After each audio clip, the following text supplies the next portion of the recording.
you.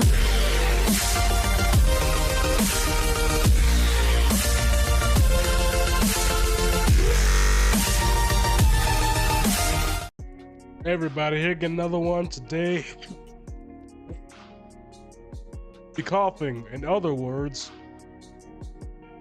we're gonna be here to watch horror movies I definitely would die in, and that's not just me saying this. It's Wordle, which is crazy because it's been a while since he dropped something. But hey, I guess let's get into this. I'm back. I know, it's been a minute. I'm sorry. 100 days is crazy. That's even longer than the last I didn't think it was that long. But you will be getting a video every 2 weeks, I promise. But today we are talking about horror movies I'm dying in. Now there's some iconic horror movies that I've never seen a day in my life, but some of them I have seen them. As a kid, I was definitely not a fan of horror movies, but even now, I'm still really not the biggest fan. I'm kind of a bitch when it comes to horror movies. Some of them are so dumb, they're not gonna scare me, but others, I'm definitely shitting myself watching them. And I'm sure a lot of us think, what if we were in the movie? In that case, what would we do to survive? Some of these movies, you gotta come up with the craziest playbook to even survive. So watching some of these movies, like the only horror movie situations that I'll ever be in are the ones that require the entire world to be in the situation, right?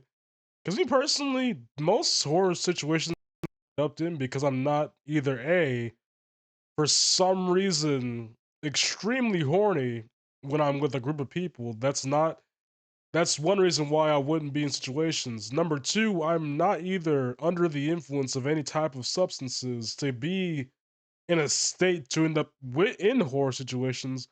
I don't travel to locations that have tales of misfortune. And also, I mind my own business. Those are like the 4 reasons why I don't end up in horror movie situations. I realized, unfortunately, I would die. Alright, first we gotta start with the FNAF movie. Look, I know the FNAF movie's not really scary, but it's still labeled as horror. So. I mean, the live action version is somewhat survivable, but then again, the dude that was there, his little brother was one of the mechanics. And also, he had plot armor to some degree, because they was mowing people down. Like, the random people, they was getting worked. But if you can be in a situation where they can just play around like actual kid spirits should, you might be able to survive. But other than that, no, I'm getting cooked. I thought I'd include it in this video because there's no way I'm surviving in it. Now, the overall lore of FNAF itself is just crazy. And if I was the security guard, I would definitely not survive. So the movie is about the security guard named is still Mike, crazy, and he gets this security guard job to keep custody of his younger sister, Abby. This dude was getting paid like $4 an hour to do this shit, but he's got to do this shit in order to put food on the table. Even though all you could get with $4 is like a lollipop and a hug juice. So at the beginning of the movie, Abby just runs off while Mike's sitting in the room, and then the animatronics, they seem like they're friendly. And that in itself would already scare me. Like, why the hell are the animatronics moving? So Mike tries to just forget about it, pretend like that didn't even happen. And if that happened to me and I was being paid $4 an hour, I'd be like, okay, get me the hell out of here. And later in the movie, the animatronics turn on them. And the reason being is because they were convinced that Mike was the one that killed the people that were stuffed in the suits. And they wanted Abby to be in one of the animatronic suits. And now these suits are like 7 to 8 feet tall, so I did not know that they thought he was the guy that killed him. You are getting chased by somebody taller than Shaq.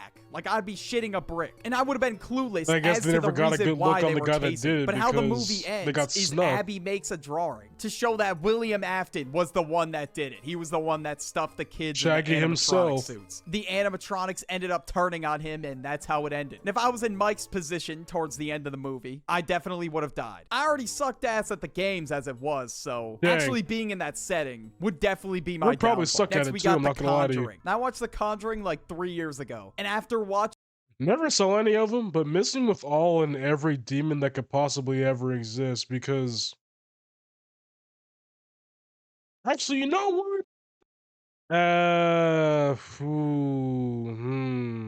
Nah, no, I'm not gonna try it. I was gonna say I really want to say the power of God, but I don't know if they already tried that in the movie. But I feel like in the real world, I'm still praying to God first. If that wins me the thing in the real world, then yes. If they tried it in the movie and it didn't work, that sucks for them. If I end up in that situation, I'm calling God immediately.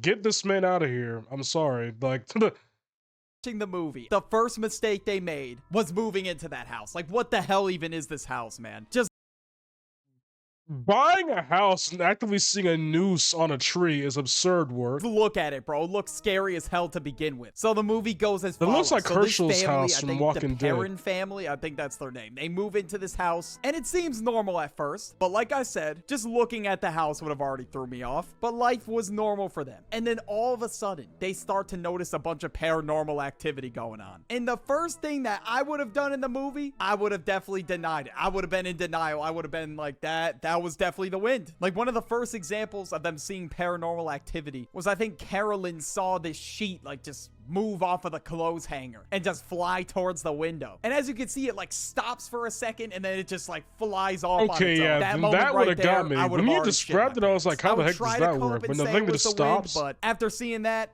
statement would not help me sleep at night. So as they noticed these things start to go down, they decided that they were going to hire paranormal investigators. I mean, in that moment, I would have decided I'm moving out. I don't know about you, but I definitely would have moved out. Anything is better than that. So they set up a bunch of cameras around the house to try and catch any paranormal activity going on. So they learned that this lady who was accused of doing witchcraft in like the 1800s possessed this land before she died. And she just decided to dedicate her time to mess with anybody who was living there. So one of the main like paranormal activities that freaked me out the most going on in this house was the whole thing with Annabelle the doll. Now, even though it's just a doll, you could probably punt it across the football. I've said it once and I'll say it again. Screw this doll and everything as she is. It's not like Chucky where you can just it because she'll actively will respawn right behind you the second you try. Chucky, I know I can kick him and get away because he'll still have to run. This doll, I don't even know what Annabelle's done. I just can tell off the look of her face that she's not to be messed with. And if you try, you're as good as dead. 10 times over, actually.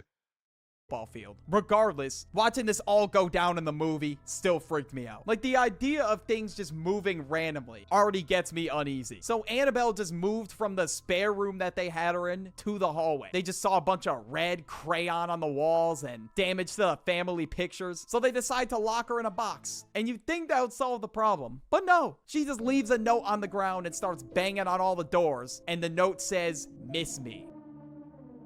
Yeah, I'm cool off that, bro. I am leaving. I don't care if I have to live on the streets for the time being until I find a new place. I am dipping the hell out of there. So later in the movie, the spirit ends up possessing Carolyn, and they had to perform some kind of like exorcism on her. But what happens at the end of the movie is she just remembers her time that she spent with her family, and after that, she beat the spirit, and it was gone. Although it was gone from her, that doesn't mean it's gone forever. There is 4 of these damn movies, and the latest one recently coming out. Will I be watching these movies? Maybe not. The first movie in itself. Why do you want me so bad? Like, why possess me? What do you gain from this? I'm gonna be honest, I've never really watched this movie, but I have heard a lot about it, and I just decided, you know what, I'm gonna watch some of the clips online and just see what it's all about. And pretty much what I have gathered is I'm not surviving that shit, bro. I mean, first of all, I don't really have to watch the tape. No one told me I had to watch it, because if I hear that there's... Yeah, because to actively play anything that just says, if you watch, you die. Oh, you watched, you died. Now, in the real world, would I could see people doing that actually? It's not that far off in the real world, only because I could see someone seeing that and thinking it was just a prank by like some dude that was just trying to scare people. I could totally see why someone would do it, but me personally, it's like, no. Like, I'm straight off of that. I don't need that challenge. Rumors going around about a tape that if you watch it, you will die in 7 days. Why the hell would I want to try that out? Like, oh yeah, man, I'm just gonna die in 7 days. No big deal. So this girl named Samara was cursed in the tape, I guess. I don't really know How this does that entire even lore. work? And then on the 7th day after the tape is watched, she would come out of the TV and kill you. So I don't even think there's a way to survive this. I don't even know any possible methods or anything like that. Well, besides just not watching it at all. Or at the end of the movie, she passed on the curse to her son and like made him watch the tape. So this way she could survive. But regardless, she's still stuck with the curse. But what is the tape even about? Some of you might be wondering. Well, I'm sorry, to pass the curse on to your child because you screwed up. Child was a mistake. Because who in the just lets that happen? It just looked like he was like 6. Let me go back. That kid looks like he was dang near 6 to 7 years old. 6, 8, 9. I don't know what this kid is, but he's young. She did that to get out of her own bullcrap because she was stupid. To her son. It had to have been a mistake. Watch the tape, so this way she could survive. But regardless, she's still stuck with the curse. And you still got it anyway. What is the tape even about? Some of you might be wondering. Well, it's just a bunch of like creepy imagery. It was a rough watch. I'm not gonna lie. I don't really want to put it on the screen, to be honest with you. It was kind of disturbing. I'm not surviving this, bro, because the moment she comes out of the TV screen, you are done. Like, there's no way you can like run away from it. You're just cooked. All right, that's why I had to put this one on. People actively said that they smashed the Ring Girl. Now in Bird Box, the heck you is can't Bird even Box? See. You can't even look where you're going. Every time you step outside, is this that one that's like if you open your eyes then you die? Because in the Bird Box universe, there's these like invisible entities or whatever. The moment you look at them, you're dead. Everybody has to wear a blindfold. Otherwise, they will harm themselves after seeing these creatures. So it's Daredevil tactics pretty much. Or, well, you can't even see them, but you get what I mean. Throw so me is it like reverse Quiet Place? I'm never stepping outside a day in my life. The only way you'll know if like the creatures or whatever they are there is if like birds are chirping, I guess. And not only can they kill you if you look at them, bro, they can also make you hallucinate and play mind tricks on you. So pretty much they're overpowered and you're powerless. I mean, I would have to learn how to live in these circumstances, but then again, the likeliness of me surviving this is very low. Eventually, I'm gonna slip up, the blindfold's gonna fall off, and after that, it's pretty much game over. And the craziest part is, there's no way to defeat the creatures. You just gotta live with them forever. Either. Okay, now it's we got honestly Saw. just... And I used to sit there and think, one of the sickest men in existence to ever do it. Like, no, not one of the sickest, but he's definitely up there with the like. Who is he up there with? He gotta be up there with like Joker, the Riddler, Professor Pig. What's another good example of a like an extreme torturous person? I would say Terrifier, but Saw has still done a lot more absurd things than I feel like Terrifier has done. In a sense, like Terrifier is gruesome, right? Extremely gruesome, but Saw, he goes through so much stuff just to make one trap, and so much math and statistics and all these other freaking things that line up. He loves his job too much. That's the problem. Oh yeah, no, I got this one easy. But after doing some research on this, yeah, probably not, dude. In the movies, the characters get trapped by Jigsaw and are forced to play these games that are extremely dangerous. Like one of the games in the first movie, for example, like this dude had to find his way through a bunch of razor wire in like less than 2 hours. It was this super elaborate where do you get the facilities for this? And on paper, that doesn't sound too bad, does it? You like, got what does he do for actual money? Maze, but the wire is literally just gonna cut through your skin and eventually you're just or is he just finding this stuff in junkyards? There is a method of survival for this one. Or another example is when people have like this spring trap thing on their head, and they only have a limited amount of time to find a key, or else they're dead. And the trap is just gonna close in on their head. But this guy Jigsaw was just convinced that he was doing a good thing for some reason. You were a sick man. His idea was he was just kidnapping people and like forcing them to play these games to show them that apparently they're not grateful for their lives. I don't know how that's supposed to be like a teaching moment for people.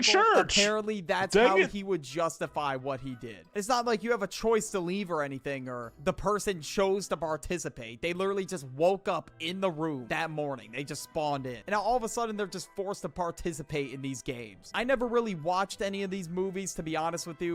How does he get someone there is my question. From what I've gathered though, it is a rarity that people survive these games. So the odds are already stacked against me to begin with. And one of the things that I'm even questioning is like, how is this old ass man capable of doing all this? Like at the first sight, you know, it doesn't really seem too menacing because you're looking at an old ass man with a little puppet named Billy. That kind of looks weird as hell, to be honest. And then you find out what he does and you're like, okay, I don't even want to mess with this dude. I'm sure there's probably some like elaborate methods to survive the game somewhere online, but let's just say if I was put in that situation, let's the be pressure honest, would it's a very like me, 0.0001% Okay, next we got chance. Terrifier. First of all, Art the Clown is pretty much a superhuman. So I don't think there's a way anybody... I actively saw that. I actively did a reaction to that one Derek FDB video, like, I think last year or the year before that, where I apparently heard he saw a woman from vagina to skull.